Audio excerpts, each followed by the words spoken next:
해적하면 어떤 이미지가 떠오르시나요?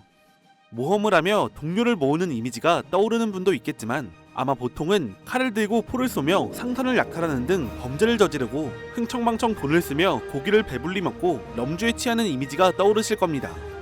전근대 해적은 대부분 고단하고 가혹한 선상 환경으로 인해 해적이 되는 것을 선택했다고 하지만 결국 그들도 범죄를 저지르며 편안한 삶을 사는 것을 선택했죠. 그런데 술을 마시지도 않고 방탕한 삶을 살지도 않은 해적이 존재합니다. 바로 역사상 최고의 해적 검은 남자 바솔로뮤 로버츠가 바로 그런 케이스입니다. 대부분의 사람이 그랬던 것처럼 바솔로뮤 로버츠도 처음부터 타고난 해적은 아니었습니다. 아니, 엄밀하게 따지면 가혹한 환경으로 인해 스스로 해적이 되길 선택한 것으로 보이지도 않습니다. 그는 웨일스 출신으로 1719년 노예선인 프린세스호에서 2등 항해사로 일하고 있었는데 항해 도중 그가 탄 배가 해적 하웰 데이비스에게 납포되었습니다.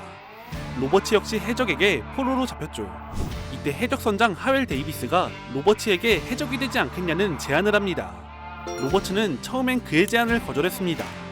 그러나 하웰은 포로인 로버츠에게 영입 제안을 거듭 반복했고 로버츠는 결국 해적단에 들어오게 됩니다.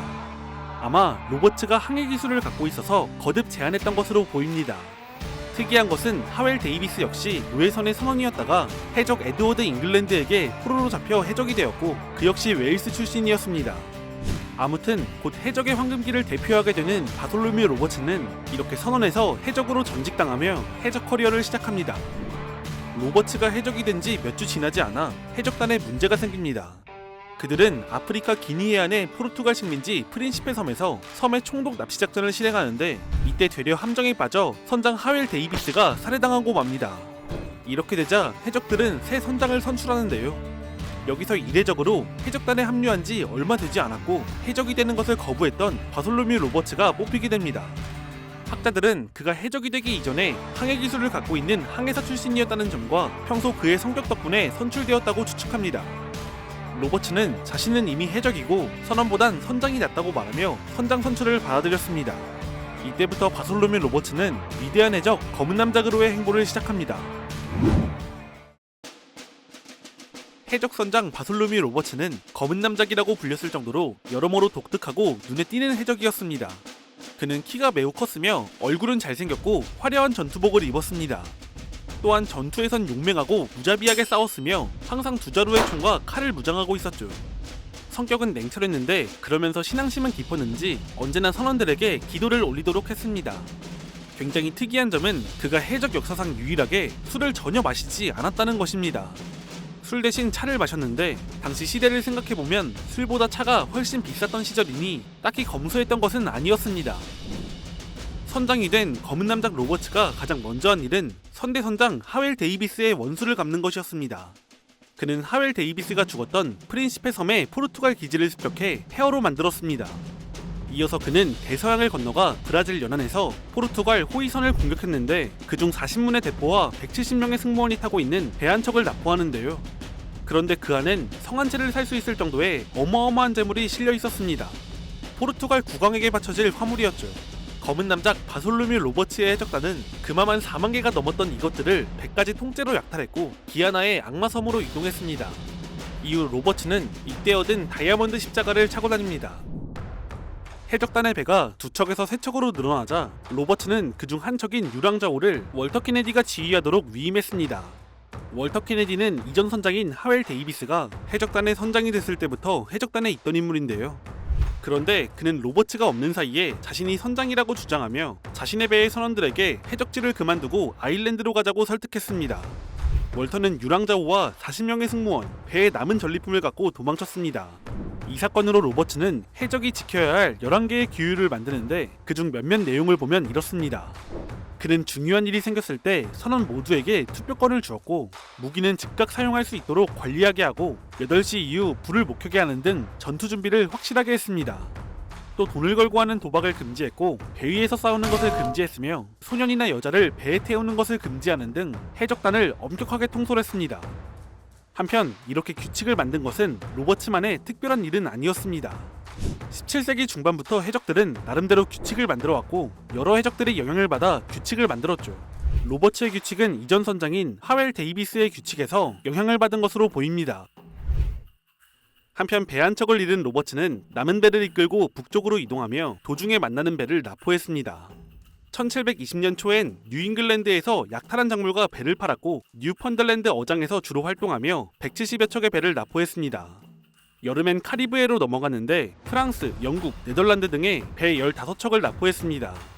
그들은 기아나의 악마섬에서 휴식을 취하며 약탈한 물건을 썼고 남은 돈은 케이맨 제도에 숨겨두고 다시 약탈을 위해 이동했습니다. 그들은 다시 카리브해로 가려고 했는데 그들이 휴식을 하던 사이 해군 경계가 심해져 뱃머리를 서아프리카로 돌렸습니다. 그러나 서아프리카로 향한 그들은 제대로 약탈을 벌이지 못했습니다. 계절풍을 비롯한 각종 비바람에 계속해서 시달렸고 결국 육지에 상륙 한번 못해본 채 2000여 마일을 뺑뺑 돌아 다시 카리브해로 돌아왔습니다. 온갖 고생을 당한 탓인지 이후 검은 남자과 그의 해적단은 매우 난폭해졌습니다. 그들은 해군의 위험이 있건 말건 신경도 쓰지 않았으며 닥치는 대로 약탈을 벌였습니다.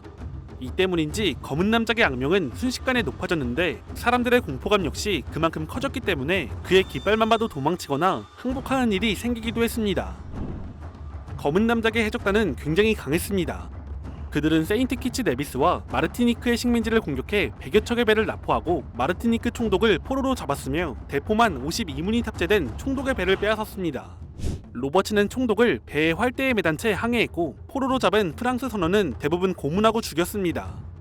1721년 4월에 이르면 검은 남작의 해적질로 인해 서인도 제도 인근의 해상무역은 거의 마비가 됩니다. 엄청난 약탈로 카리브해를 마비시킨 로버츠는 서아프리카로 뱃머리를 돌렸습니다. 그는 그곳에서 한동안 휴식을 취했고 6월 초부터 움직여 세네갈과 기니해안을 오가면서 자신을 추격하던 프랑스 해군함선 2척을 납포했습니다. 또한 시에라리온으로 이동해 그곳의 해적과 결탁하며 2척의 대형 함선을 납포했고 납포한 배의 선원을 해적단으로 받아들여 병력을 증강했습니다. 1722년 1월 여러 척의 배를 납포한 그들은 우이다 항구로 이동했습니다. 그들은 항구에 있는 배 11척을 빼앗았고 빼앗은 배를 다시 주인들에게 팔았습니다. 이들 중 한 명은 배의 구매를 거부했는데 로버츠는 그 자리에서 배와 화물을 통째로 태워버렸습니다. 배는 노예선이었고 배에 탄 노예들은 불타 죽거나 바다에 뛰어들어 익사했습니다.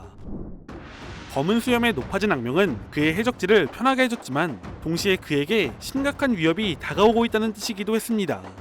평화를 위협하는 범죄자가 유명세를 탔으니 정부의 감시망에 들어오는 것은 당연한 일이었죠.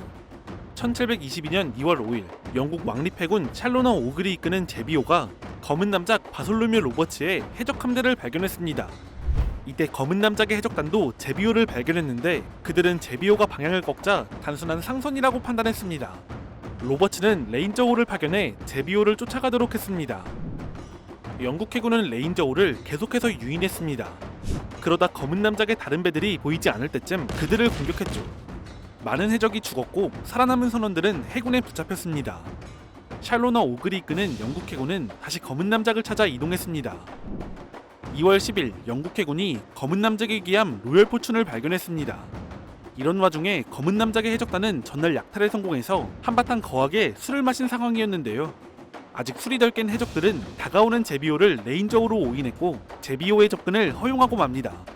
뒤늦게 해군 군함이라는 것을 파악한 해적들은 도주하려 했지만 술에 취해 나뒹구는 바람에 제대로 대응할 수 없었고 결국 제비오가 로열 포춘 옆을 스쳐 지나가는 그 순간 제비오에서 발사된 포도탄이 로열 포춘을 걸레짝으로 만들었습니다. 바솔로뮤 로버츠는 운이 없게도 이때 포탄을 맞고 사망했습니다. 이후 양측은 서로 대포를 발사하며 전투를 이어갔지만 선제 공격을 받고 선장이 사망한 상황에서 해적들의 사기는 꺾여버렸고 3시간 뒤 항복했습니다. 생존자들은 케이프 코스트에서 재판을 받았는데 그 당시 기준으로 초대형 해적 재판이자 처형이었습니다. 54명이 교수형에 처해졌고 37명은 강제노동이 포함된 징역형, 아프리카 해적 70명은 노예로 팔렸습니다. 나머지는 모두 석방되었습니다. 검은 남작은 30개월이라는 활동기간 동안 400척 이상의 배를 불태워버리는 전설적인 커리어를 세웠습니다. 그는 엄청난 성공을 거뒀고 해적치고는 나름 부드러워 보이는 이미지를 가졌죠. 그러나 어디까지나 해적의 기준일 뿐 잔인성이나 약탈의 규모를 보면 그야말로 한 손에 꼽을 정도의 악행을 저질렀습니다. 그는 역대 해적 중 약탈로 5위를 달성했죠. 바솔로뮤 로버츠는 해적의 황금기를 상징하는 인물입니다. 그의 토벌을 마지막으로 카리브해를 중심으로 하는 강력한 해적은 더 이상 등장하지 않게 됩니다.